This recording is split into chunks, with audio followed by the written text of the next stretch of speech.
But first, half of all workers in Cambridge are now employed in the digital tech industry. The figures have just been released by the government.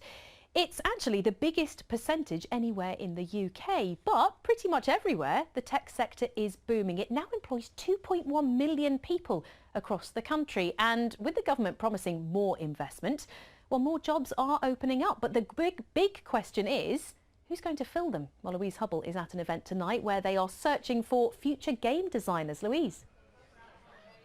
Janine, it is a special event here tonight. It's a chance for the students to showcase the games they've been working on. We've got one on the screen here, and it's also a chance for them to have a chat to local bosses from those tech companies who've been invited along tonight. There are 120 students on this course, and I've been having a chat to 3 of them.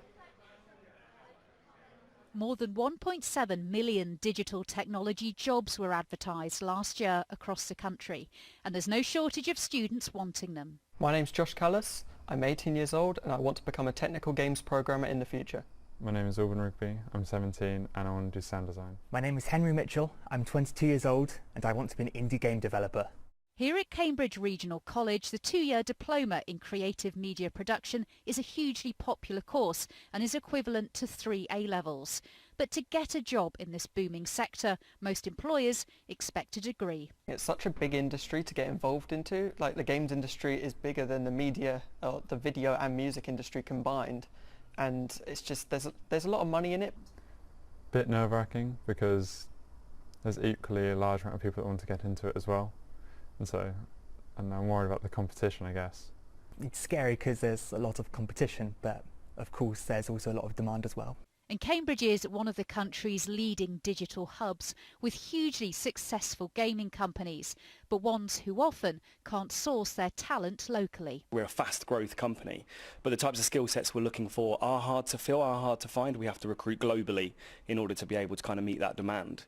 And it's things like engineers, programmers, developers. It's those really techie type roles, I think, that are quite hard to fill sometimes. And it's that shortage ministers are trying to address. One of the things we've been talking about in government during this week is how we make sure that we continue to promote that training, those skills, that education that will lead people to be able to take up those jobs. But more immediately, for these students, tonight is an opportunity to network with some of the local big firms in the industry. The students have to get used to being able to talk about their work. They've got to be able to sell themselves and sell their portfolios, and giving them that experience now and practicing it before university is going to be worth its weight in gold. Because with jobs much sought after, it's all about having the edge over the competition as well as the talent to succeed.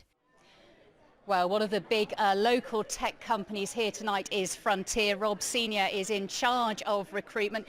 Rob, we've heard there's such a huge demand, but what are the challenges you face when looking for new staff? Yeah, I mean, for us it's really the same challenge faced by many games developers in the UK, and that's attracting and finding the right senior talent to join the studio. And that's really where we've got to be a bit more creative in our approaches, really.